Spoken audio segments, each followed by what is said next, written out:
Армысыздар, қадірменді телекөрермен, арнада көзбе-көз сөзбе-сөз хабары. Бүгінгі хабарымыздың қонағы Қорқыт Ата атындағы Қызылорда университеті экономика және құқық институтының директоры Құлмырзаев Нұрлан Серікұлы. Нұрлан Серікұлы, студиямызға қош келдіңіз. Енді сіз экономика және құқық институтының директорысыз. Жалпы институттың жұмыс барысын айта өтсеңіз. Қайырлы күн. Жалпы Қорқыт Ата университетінде қазіргі таңда әр бағыт бойынша өзінің институттар бар. Соның ішінде мен экономика және құқық институтын басқарамын. Экономика ғылымдарының кандидатымын. Негізі өзімнің жалпы бағытым осы экономика саласы және ақпарат технология саласы.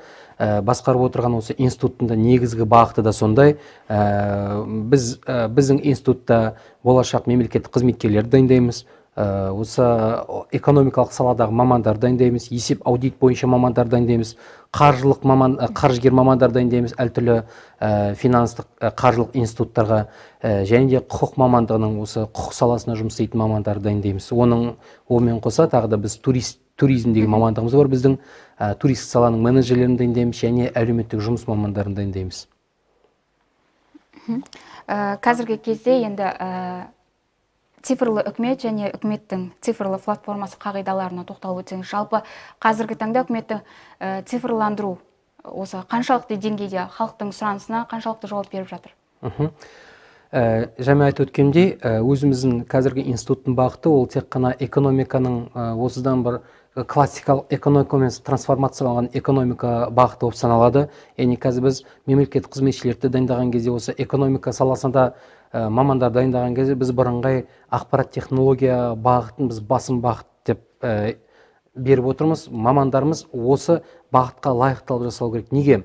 Өйткені мемлекеттік қызметте қазір біз осы ақпарат технология саласын бергеннің нәтижесінде қазір біздің жастарымыз, бізден шыққан мамандар мемлекеттік қызметке барған кезде олар уже трансформацияланған мемлекетке дайын тұрады. Трансформациялау деген не деген? Цифрлы үкімет. Үкіметті басқару жүйесі қазіргі таңда өте үлкен өзгерістерге ұшырап жатыр. Енді ол мүмкін сіздерге сезілмес мүмкін, өйткені ол салада жүрмегеннен кейін, бірақ ішінде болатын болса, қазірдің өзінде сіздер оның нәтижелерін көріп жатсыздар. Біздің осы егов саласындағы, электрондық үкімет саласындағы жетістіктеріміз, сіздің үйіңізге қазір мына ақша, коммуналдық жүйелеуге ақша төлейтін кезде келетін чектеріңіз, бұның барлығы электрондық салаларға келіп тұр. Қаржылық институт бойынша Каспийдің сізге келіп тұрған счеттары барлығы өзіңізбен бірігіп, бұның барлығы бір ғана Каспийдің жасап тұрған емес. Бұл әртүрлі коммуналдық мекемелердің бірігіп бір платформаға бірігіп жатқаны. Бұның барлығын әрине мемлекет ұйымдастырып отырады. Цифрлық үкімет бұл негізі не нәрсе? Бұл яғни өзіңіздің үйіңізде болмаса өзіңізге қолайлы жерде отырып үкіметтен, мемлекеттен өзіңіздің қызметтеріңізді алу. Яғни бұл не? Мынаны елестетіңіздер. Біз бұны түсіндірген кезде былай түсіндіреміз. Мысалға AliExpress деген программа бар. Яндекс такси күнделікті өзіңіз көріп жүргендеріңіз. AliExpress программасында қалай? Сауда-саттық платформасы. Платформа деген сөз ол программа, сіздің телефоныңызда тұрған программа, үлкен ақпараттық жүйе. Яғни AliExpress программасында қалай? Бір жағында сатып алушылар бар, бір жағында сатушы бар. Ортада тұрған AliExpress программасы бизнестің товарларын ұсынып тұр. Әрі қарай затты сатып алушы таңдайтын кезде не істейді? Ол кіреді AliExpress программасына, өзіне керек затты жазады, әрі қарай дәл сол затты ұсынатын бірнеше компаниялар пайда болады. Олардың отзывтарды тыңдай отырып, оларға берілген бағаларды көре отырып, ең дұрысын таңдап, және ол затты сатып алады. Платформада дәл осылай мемлекетте. Біз қандай жүйеге келе жатырмыз? Цифрландырудың арқасында қазіргі таңда сіз көп қызметтеріңізді егофтан алу дәрежеге жеттіңіз. Енді қазіргі қызметтеріміз әлде мемлекетте қалып тұрған қызметтердің барлығын цифрлыға шығару қазір жұмыстары, трансформациялау жұмысы жүріп жатыр. Бұл жерде тек қана халыққа емес, мемлекеттік қызметшілерге, мемлекетке жұмыс істеп жатқан қызметкерлерге өте қиын. Өйткені олар, бізде студенттер дайындаған кезде айтамыз, бұрын мысалы өзің естіп жүрген шығарсыз, осы мемлекеттік қызметке жұмысқа түскен, оқып жатқан адамға ой сен ертең мемлекетті басқарасың деп атайды. Біз қазір балалардың миына оны құйып жатқан жоқпыз. Біз айтамыз, сендер басқарушы емессіңдер, сендер қызмет көрсетушісіңдер. Яғни басқару мен қызмет көрсету қараңыз. 10 жыл бұрынғы мемлекетті басқарады деген адамдар қазіргі таңда бүкіл осы мемлекеттік структурада отырған адамдар, олар уже басқарушы емес, олар қызмет көрсетуші. Осы ұғымды балдар миына кіргізбаған кезде, яғни бұл трансформация миына, мен басқармаймын, мен қызмет етем халыққа. Яғни ақшаны халық ақшасын өзінің үкіметке беріп тұр налогтарын, соның арқасында үкімет халыққа жағдай жасап тұру керек, қызмет ету керек. Осы кезде мынау нәрсе пайда болады. Үкіметтегі жалпы біздің үкімет халыққа жағдай жасау үшін ол өзінің үкіметтік принципін емес, халық нені қалайды деген принциппен қарап көру керек. Жаңағы айтып отқан платформада да именно сол. Яғни қазіргі халыққа керегіне олар үкіметтің есіктердің алдында очередьте тұрғысы келмейді. Ең бірінші очередь. Біз сол проблеманы шешуіміз керекпіз. Оны проблеманы шешетін не? Ол кадр емес, басқа емес, оны просто цифрлық платформа шешеді.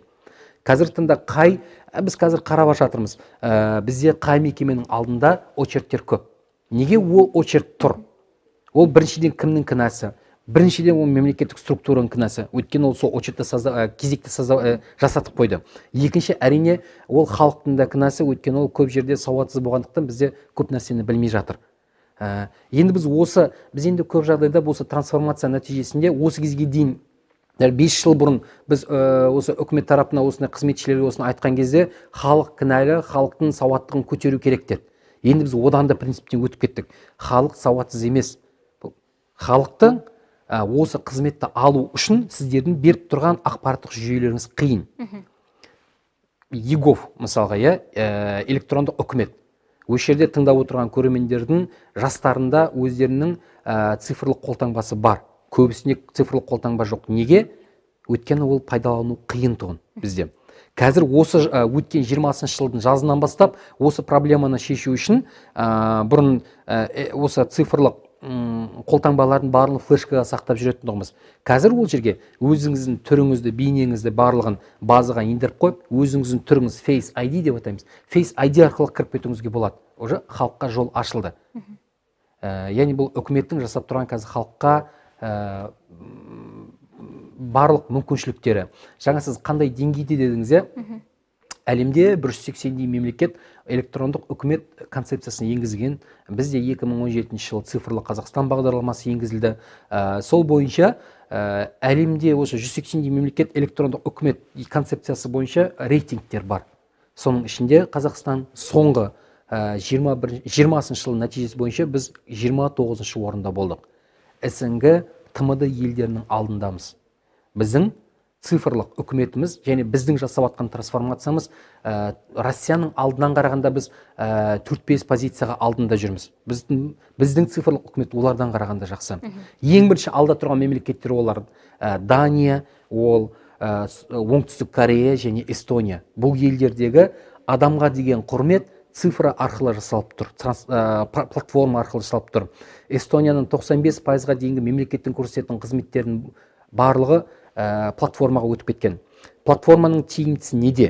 Сіз былайша айтқанда сол жердегі отырған адаммен байланыспайсыз. Адаммен байланысудың нәтижесінде сіздің эмоциялық нелеңіз болады, оған ашуланасыз, басқа қыласыз. Бұл жерде халық цифрлық платформаның нәтижесінде қазір мысалға көп халық үкіметке разы емес жерлер бар. Анау не істеп жүр, мынау не істеп жүр деген сияқты. Цифрлық платформаның кезінде халық кімнің жұмыс жасайды, кімнің жұмыс жасамайды, соны шеше алады. Жаңа Алиэкспресске қайтып келейін. ЕГОВқа адам кіреміз.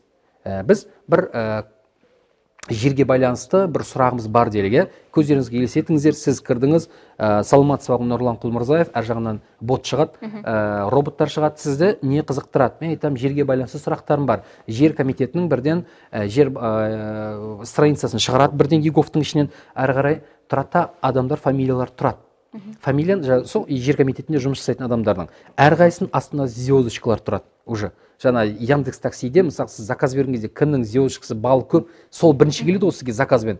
Сол сияқты бұда да дәл осындай система болады. Кімнің звездочкасы көп, сіз отырасыз, таңдайсыз, сол яғни звездочкасы көп адам ол жақсы қызмет көрсетеді деген адам. Соны таңдайсыз, сіз сұрағыңызды жазасыз. Цифрлық егіз деген ұғым бар. Ол не? Цифрлық егіз мемлекеттік қызметтегі отырған адамдар сіздің оның кабинетіне кірмей-ақ интернеттен сіз оның бүкіл қызметін ала аласыз. Яғни әрбір мемлекеттік қызметшінің интернетте цифрлық егіздері болады. Сіз сонымен сөйлесе бастайсыз. Саламатсыз ба, менің мынандай сұрағым бар. Ең бірінші мақсат мемлекеттік қызметтегі ол сізді анау справканы әкел, мынаны әкел, ананы әкел деп жұмсамау қажет. Сізден тек қана керегі бірдемені келісу, болмаса келіспеу деген сияқты сізден ауызша нені алу керек, қалған нәрсесін барлығын ол базадан алып беру керек сізге. Барлығы базада бар. Сөйтті жаңа мемлекеттік қызметші сіздің жұмысыңызды сол жерде шешіп береді, сосын айтады, тағы да сізге қызмет көрсетейін ба? Сіз барлығы жақсы, рахмет дейсіз, онымен байланысты үзесіз. Сол жерде оған 5 балдық жүйемен балын қойып кетесіз де, отзыв жазып кетесіз. Мынау жақсы қызмет деп. Қазір арнайы мемлекеттік қызметшілерге бал беретін платформада дайын тұр. Ол запускать етілді, жіберілді. Просто халық әлі оны білмей тұр. Ол ЕГОВтың ішінде сондай платформалар бар. Яғни қарап тұрсаңыз, айдың соңына кімнің отзывы нашар және кімнің балы рейтингісі төмен автомат түрде жұмыстан шығады. Барлығын робот жасап тұрады, интеллектуалды жүйе жасап тұр. Бұл жүйе қашан енгізілді? Енгізіліп жатыр. Енді енгізілді. Бір трансформация процесіндеміз. Эстонияда бұл уже бар, оңтүстік Кореяларда бар, Сингапурда бар. Біз келе жатырмыз соған. Бізде дәл қазір енгізе салуға болады. Бұны енгізу үшін біздің халық пен мемлекеттік қызметтің пока оған ойлары әлі дамымаған, жетпеген. Яғни трансформация деп жатқанымыз сол. Цифрлық үкіметке трансформация біз миымызды бірінші дұрыстап алуымыз керекпіз. Яғни мынандай принцип бар да бізде қазақта. Өткенде де дәл осындай бір лекцияны үлкен ортаға өткізіп тұрсам, ертең біз туралы жаман нәрсе жазып кетсе қайтеді дейді. Халық та айтып жатыр, мен жыным келетін адамға жаман нәрсе жазып кетемін ғой деген сияқты. Яғни қарап тұрсаңыз, адам өзінің пока бізде әзір сондай немізді, өзіміздің жеке пікірімізді, жаман негативімізді жазып кету, біреуді мазақтап кету деген сияқты пока ойда отырмыз. Алдағы 2 жыл осы трансформацияға дайындаймыз адамның миын. Сосын әрі қарай бұл платформа енгізіледі. Негізі барлық заңды түрде, технологиялық түрде бұл платформа уже дайын тұр негізі. Цифрлы команда деген тұжырымдамаға толығырақ тоқталсаңыз. Қазір таңда біз Қызылорда облысында осы трансформация бойынша жұмыстарды жүргізіп жатырмыз. Облыстық әкімшілікпен бірге. Цифрлық команда кімнен тұрады? Ең бірінші, әрбір әкімшілікте, қазір Россияны енді біз көршіміз Ресеймен салыстыратын болсақ, бұл цифрлық үкіметтің өте жақсы дамығаны Татарстанда өте жақсы бар. Қазір соңғы жылы Якутия қосылды. Әрі қарай тағы да Белоградская область деген бар. Солар қосылып жатыр. Әрине Москва бар оның ішінде. Солардың барлығын біз алдын ала зерттеп жатырмыз. Бізге ұқсайтын кімдер? Мысалға Якутияның тәжірибесін алатын болсақ, олар не істеді? Якутия республикасына, автоном республикасына 15 адамдай олар алдыда Америкаға барып цифрлық трансформацияға оқытып алды. 9 ай бойы оқытты, оларға тек қана басқаруды емес, оларға бағдарламалауды үйретті, барлығын бағдарлама қалай тұратын, ақпараттық жүйелерді қалай жасайтын, барлығын үйретіп, 9 адамды Якутияға, 15 адамды қайтадан Якутияға әкелді. Олар 1 жыл бойы әрбір бөлімге отырып, біреуі әр министрлікке отырды да, соның ішіндегі өзінің командаларын жасай бастады. 3 адам программист, 3 адам менеджер, тағы біреу осындай project менеджер сияқты. Олар оқытты. Бәрін дайындап 100 адамдай бір моментте бастап республиканы цифрлық үкіметке енгізіп жіберді. Цифрлық команда деген сол. Оның ішінде цифрлық әлеуеті бар менеджерлер болу керек. Яғни жай ғана менеджер емес, кәдімгідей нені ақпараттық жүйенің қалай істелетінін түсінетін адамдар. Міндетті түрде бағдарламалаушылар болу керек. Өйткені әр бөлімдер, әрқайсысы өзінің қызметтерін бәрін бағдарлама арқылы халыққа ұсыну керек қой. Сол сияқты тағы да осындай бұларды цифрлық командада ең бірінші бұл SDTO дейміз, Sheriff Data Transformation Officer. Осындай қазір бізде акиматтада осы бөлімдерді құру бойынша ұсынып жатырмыз. Қазақстанда пока әзірге міндеттелген бұндай бөлімдер жоқ, бірақ олар жақын арада осы жылдың ішінде болып қалуы мүмкін. Өйткені біздің көршілес Ресейіміздің өздері де бастады. Әрбір министрлікте осындай цифрлық трансформация деген бөлімдер құрылып жатыр. Ол жақта жаңағы агентстволар құрылып жатыр. Және осы соңғы бір ай бұрын оларда үлкен осы жиналыс болды. Путиннің қатысуымен сол кезде олар әрбір университетте жаңа проректор по цифровой трансформации деген құрыңдар деп уже тапсырма берді. Яғни уже барлығы да цифрлық трансформацияға өту жолдарында. Дәл сол тәжірибе бойынша бізде соны жасаймыз. Әрбір командалар болады. Сол команда бойынша арнайы бұған жауапты облыс әкімінің орынбасары болады. Оның цифрлық әлеуеті болу керек міндетті түрде. Ол жай ғана команда кім сен ба? Мынандай жасай бермес. Ол сол неге кіріп проблемаға кіріп айта алатындығын болу керек. Қазіргі кезде бізден бөлек дамыған мемлекеттерде жасанды интеллектті жасап шығару қарқынды түрде іске асып жатыр. Біздің елдегі мемлекеттік басқарудағы жасанды интеллекттердің рөлі қандай? Сұрағыңыз өте орынды.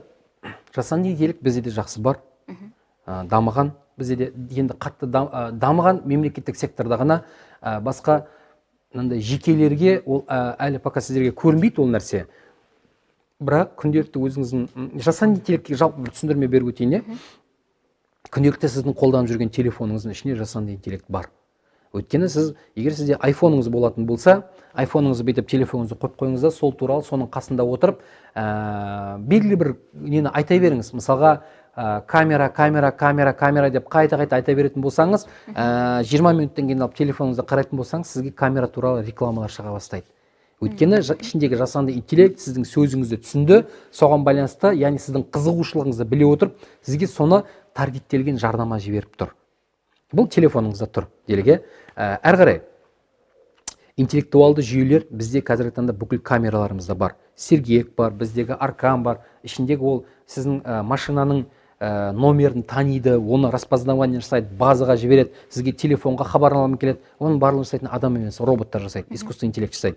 Енді тағы осындай жасанды интеллекттің үлкен базасы қазіргі таңда бізде Қазақстан Республикасындағы 5 министрліктің базасына кірді. Үлкен ол білім және ғылым министрлігі, бұл экономика министрлігіне, бұл жаңа Министерство труда и защиты соған кірді, тағы да қайсына здравоохранениеға кірді, денсаулық сақтау министрлігіне тағы да бір министрлік кірді. Осы 5 министрліктің ішіне жасанды интеллект кіріп, министрлерге, сол жерге аппаратқа, соның ішіндегі өзінің шешімін беріп отыр. Мысалға, ол шешімдерді қандай шешімдер? Экономика министрлігіне кірген бұл интеллектуалды жүйе, бұл біздің теневая экономика дейміз, осымен күрес бойынша өте қатты жұмыс жасап жатыр. Өйткені кейбір бағаның нормативтерін, бағаны нормалау бойынша өте жақсы жұмыс жасап жатыр. Адам емес, искусственный интеллект. Яғни базарда тұрған, рыноктарда тұрған бағамен жұрттардың сатып атқан бағасы, түскен налогтар бар, солардың барлығын анализдей отырып, бағаны 3 есе, 4 есе көтерген, болмаса түсіріп жіберген мекемелердің несін беріп жатыр олар. Мынау мекемелер дұрысымен шот жүргізіп жатыр, бұлар ақшаны жасырып жатыр деген сияқты ақпараттарды беріп жатыр. Білім министрлігінде бұл жасанды интеллект не істеді? Бөлінетін гранттың және Министерство труда защиты, соның ішіне еңбек кезет деген үлкен порталды білесіздер. Еңбек кезеттің ішіне жасанды интеллект кірді де, қандай жұмыстарға вакансия бар, қандай жұмыстарға сұраныс бар, және қандай жұмыстарға жұрттар жұмыс таба алмай жүр. Осыны анализ жасады да, және білім министрлігінің жылда гранттарды бөледі ғой, сол екеуіне сопоставление жасады. Сол кезде жасанды интеллект кәдімгідей не берді? Хабарлама берді. Еңбек кезетте ақпараттық жүйе, тағы да не, осындай бір мамандықтар өте переизбыток, яғни ол жерде адамдар жұмыс таба алмай жүр. Ал сендер грантты оларға көбірек бөліп атсыңдар. Еңбек кезетте жұрттар, жаңағы дошкольное обучение бар, мектепке дейінгі даярлық бар, тағы да жаңағы медициналық мамандықтар бар. Бұларды жұрттар сұрап жатыр. Маған маман керек деп, ал мынаяқта грант аз. Жасанды интеллект осының бәрін бір-бірімен анализ етті. Министр білім және ғылым министрлігіне не берді? Неге сендер маған грантты көп бөлесіңдер, мынаяқта сендер уже жұмыссыз көп деген сияқты. Яғни жасанды интеллект оның бәрін жасап тұр. Жаңағы денсаулық министрлігінде де дәл сондай болды. Берілетін тегін дәрілер болады, сол тегін дәрілерге үнем жасады. Яғни ол қалай? Соңғы Қызылордадағы, басқа облыстағы соңғы 10 жылдағы адамдардың ауру динамикасының барлығын зерттеді. Қай кезде туберкулез вспышка болады, қай кезде төменге түседі деген сияқты, сахарный диабет қай кезде болады, барлығын зерттеп, соның заңдылығын алады да, мысалға бір облыс тұрады, маған сахарный диабетке тегін осындай дәрі керек дейтін болса, жасанды интеллект сізде ауырып жатқан адам мынандай, болжам бойынша мынандай ғана болады, сізге мынандай ғана дәрі бере аламыз деп, жасанды интеллект уже сол дәрілерге де берілетін үнемдер жасап жатыр. Ең бірінші нәрсе, цифрлық үкімет неге керек деген кезде, ең бірінші бұл ашықтыққа керек. Бұл біздің жүйемізді, басқару жүйесін ашық қылады, көрсетеді кімнің не істеп жатқанын. Екінші, бұл үнемділікті әкеледі. көп коммуналдық службаларға келетін цифралар бұл суымызды үнемдейді, светімізді үнемдейді, көп нәрсе бостан-бос төлеп жатқан ақшамыздың барлығын үнемдейді. Және әрине үшінші бұл сапалықта келеді бізге. Осы үш қағида бізді алдағы 5 жылда біздің Қазақстанда өте жақсы дәрежеге жетіп тастайды деп ойлаймын. Қазіргі таңда енді институтта осы цифрландыруға мамандарды даярлау барысы қалай жүзеге асып жатыр? Арнайы бізде дәрістеріміз бар. Осы басқару жүйесіндегі IT технологиялар, IT инженерия деген сабақтарымыз бар.